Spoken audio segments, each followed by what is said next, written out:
Hey guys, and welcome to my 1 to 99 and 120 smithing guide for 2020. So when you're ready, grab your cup of tea, sit back, relax, and enjoy. Smithing is an artisan skill consisting of processing raw materials into work in progress item called metal bars, and then smithing these items into finished goods or finished products, ranging from arrowheads, melee armor, melee weapons, metal tools, and spikes. Metal bars can be made by adding one or more different ores and smelting them in a furnace. This is called smelting. Smithing these bars into items is called smithing, which in other MMOs might be called forging.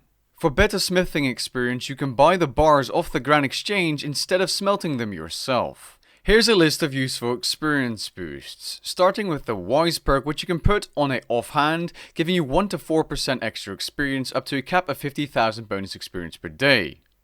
We also have pulse cores, Torstal incense sticks, which can be stacked up to 2%, a refer a friend scroll, the wisdom aura, double experience weekend, the clan cap boost, which can range from 3 to 6%, and the inspired genius relic obtained with archaeology for an extra 2% experience boost. Boom! There's a bunch of useful items on screen for the smithing skill, and I know this is a huge amount of information, and I'll briefly be going over these items. Going beyond level 99, if you have the smithing skill cape, when you reheat an unfinished item, aka an item you're working on, the next strike will generate plus 5 base progress. Smelting urns can give you extra experience after being filled up if you are smelting bars, so be sure to use these if you want extra experience, as smelting is pretty low XP. The perfect Juju smithing potion gives you 5% increased chance for doubling progress when smithing, so doing double the progress per slap, one time. The Hammertron and Crystal Hammer can be used to gain more smithing XP and gain invention experience. Smithing Brawling Gloves, which are a very rare drop, give you 50% more experience normally and 300% more experience above level 47 Wildy. Power Burst of Master Stroke is a cheap and extremely good item for smithing, as it multiplies your smithing progress by 10 for each of the next 4 slaps or swings. We also have the Superheat Form Curse, which is unlocked from the Light Within quest, which makes low and medium heat items act as a higher heat level, so medium and high heat. And it also allows you to smell bars quicker. The Grace of the Elves halves the drain rate of prayer points when using Superheat Form while worn, but this item is very expensive. We also have the Smithing Autoheater and Advanced Smithing Autoheater costing 4,000 and 40,000 Dungeoneering tokens, which set your heat back to 30 or even 60% by using coal. At the high levels, this item isn't really as useful any longer though, and I'll show you why later. Varrock Armor 2, 3, or 4 has a chance to increase progression and smelt 2 ores at once. Smelting Gauntlets automatically send smelted bars back to your metal bank. This is incredibly useful if you are smelting bars. The Scroll of Efficiency, costing 20,000 Dungeoneering tokens, has a 2% chance per bar to refund a bar when smithing. This also works for Protean Bars. Luminite Injectors, which can be obtained from portable skilling packs or bought for 100% respect each in the Artisan's Workshop, give you plus 1 smithing progress per swing for 5 minutes, and this includes everyone in the area. And finally, one of the new items in the game, the new skilling offhand being the Orvan Furnace score, has a bunch of various smithing benefits. These are listed on screen now. Before we get into how smithing works, here are a bunch of quests that give you smithing experience.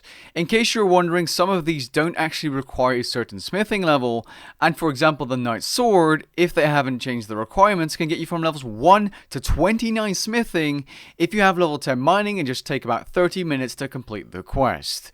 It's a really good quest for experience, and it's going to save you a lot of time because you need to do this quest later on anyways. So, how does smithing work, what's it all about, and what's the best experience, and how do I train the skill? Don't worry, this will all be very clear soon. So, smithing, or forging if you're coming from another MMO, is creating weapons and armor by using bars. Items that are smithed require a certain amount of bars. Each of these bars has a set experience rate, meaning that if an item requires 5 bars that give you 100 experience each, the entire item will give you 500 experience when fully smithed. Now what do I mean by fully smithed? Well, fully smithed means when you've actually completed the item. In RuneScape 3 you no longer instantly forge or smith items. When you're smithing an item on an anvil, they have a certain amount of progress and heat. Your smithing progress is indicated by a cyan colored bar above your character's head while smithing. Your heat is indicated by a yellow bar that slowly turns dark blue the more heat you lose. Basically what this means is you need to keep your item warm or hot so that you can actually work the metal. Now why would you want to keep your heat at a high level, being 61 to 100%? Well, if you don't, you'll get less progress per swing, meaning less experience per swing, meaning less item smithed per hour, meaning less XP overall. So as a general rule of thumb, keep your heat high to keep your experience high. Now the more you level up your smithing and fire making, the higher your maximum heat will be and the slower it will drain overall. The formula to calculate your maximum heat, which you shouldn't really care about, but you should know how it does work, is on screen as well. The higher your smithing and fire making level, the higher your maximum heat will be. Something else you should know about smithing is after level 10, you can start upgrading items you smith.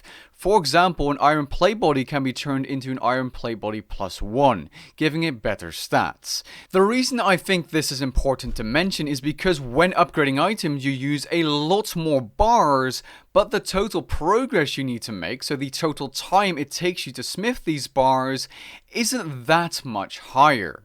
Take this for example, if you create Elder Rune Gauntlets +5, it will take you 32 bars to create this item from scratch. But the total progress required is only 700%, meaning in the same time you can create a +5 item, you would have only been able to smith 7 base items. So instead of smithing 7 bars worth of experience, which is 7k XP, in the same amount of time you've smithed 32 bars worth of experience, which is 32,000 experience.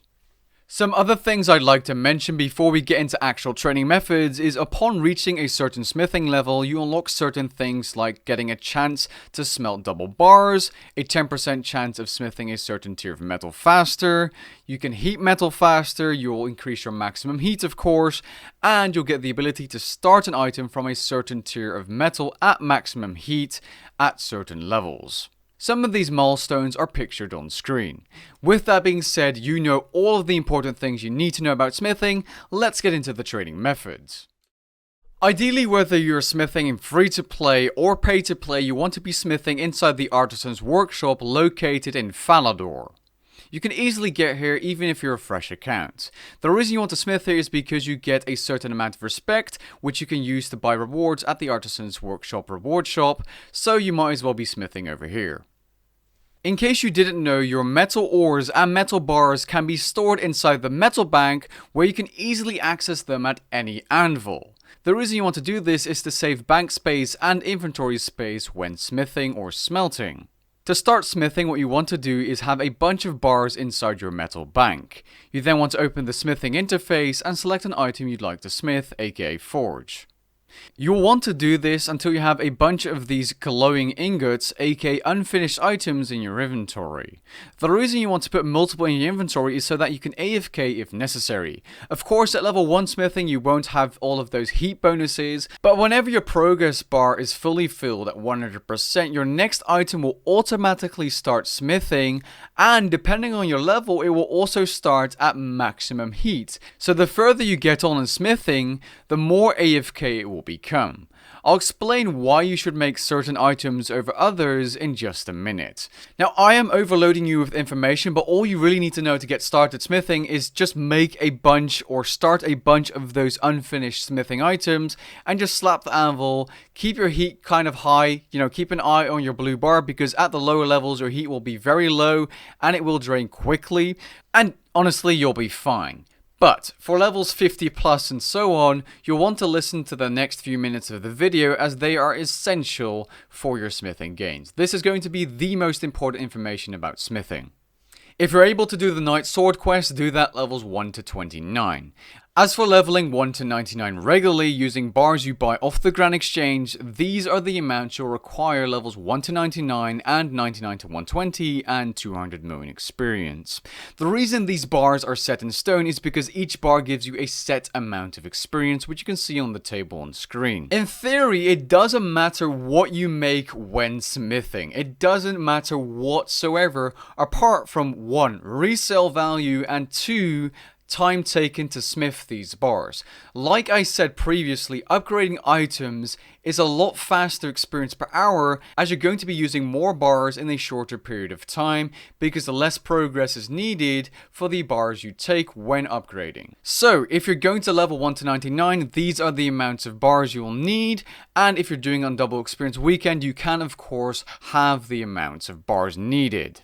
1 to 99 will set you back at least 30 million GP depending on the GE prices and the items you are smithing, but it can also be profitable. Again, this is too hard for me to say in the video because prices will change over time, so I decided to not even mention what's profitable and what not because I don't have a very large sample size to back it up with. What I can, however, say is if you're doing burial smithing, which is turning the highest upgraded item, for example Elder Rune plus 5, into nothing, basically destroying it, which is the best experience per hour, it will cost you 430 million GP to smith levels 40 to 99. Now, I did say that each item will give you the same amount of experience per bar, as bars have a set experience amount they give.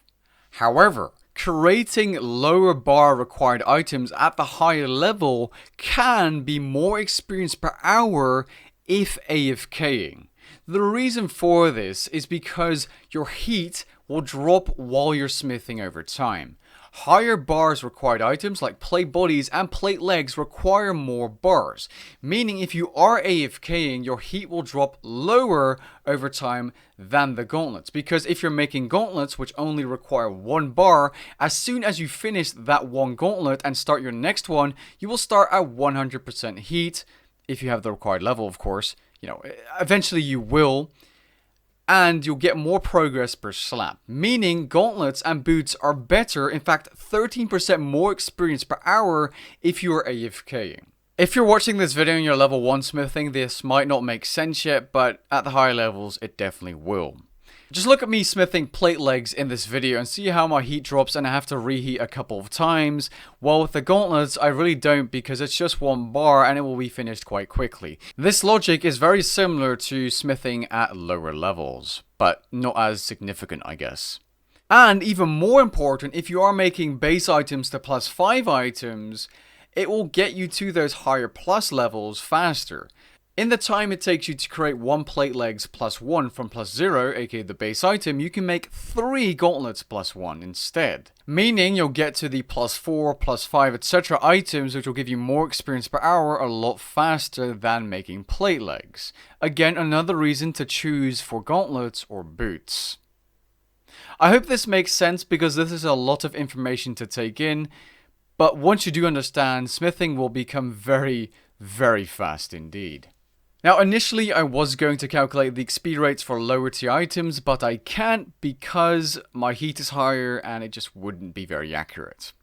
But at level 90 plus you can get these experience rates for Elder Rune. Base Elder Rune is only 82k experience per hour if you're just making base Elder Rune items. Base to plus 1 is 96k experience per hour. Plus 1 to plus 2 is 150k experience per hour. Plus 2 to plus 3 is 291k experience per hour. Plus 3 to plus 4 is starting to get very good, 452k experience per hour. Plus 4 to plus 5 is 784k experience per hour using Master Stroke potions, the outfit and the Smithing 99 cape. Really good XP. And making Burial Elder Rune is 1.9 million experience per hour using the boosts I stated. That is insane XP. And it can be AFK'd. But keep in mind, Burial Smithing does destroy your plus 5 items, and it will be extremely expensive. As for making plus 0 to plus 5 items, it's kind of hard to calculate the exact XP rate because it will depend on how many items you smith in one session. For example, your experience rate will be different if you smith 10 items to plus 1, then plus 2, plus 3 and so on, compared to making 5 items plus 1, plus 2, plus 3 and so on. But on average, you should get around 365k experience per hour. As for smithing, Protean Bars at level 99, these will give you around 425,000 smithing experience per hour, which isn't bad, but it isn't good either. These are, however, good value for your Proteans and one of the best after Hunter traps. If you want to use these, feel free to, especially at the lower levels. They can be nice and AFK to get you up to higher smithing levels. Not much more to be said about these Proteans. Really, you get them from Treasure Hunter and some events in Protean packs, and that's about it. That's all you need to know. You can also do corrupted ores if you have obtained them from mining the Siren Stones in Priv. These can get you an experience rate of over 300,000 smithing experience per hour, and when done using smelting urns during the Voice of Siren and so on, you can get above 400,000 experience per hour at level 99, which is fairly good. Don't forget you need to mine these yourself, so that also takes some time. You can also do the Effigy Incubator D&D for over 2 moon experience per hour at level 99. However, you'll only get around 200k experience every month from this D&D. If you're interested in doing this D&D, please check out the guide linked in the description below for more information. You can also gain smithing experience by doing Wilderness Warbands every day, but this is a dangerous D&D located in the wilderness, but it will reward you greatly with a couple of 100,000 experience every day at the higher levels. Even at the lower levels, this is a great way to train smithing. If you're interested in this, please check out my full guide linked in the description below. And with that being said, we have covered everything you need to know about smithing. If you enjoyed this guide or found it helpful, please leave a like down below and maybe even consider subscribing. And I'll catch you guys in the next one. Peace.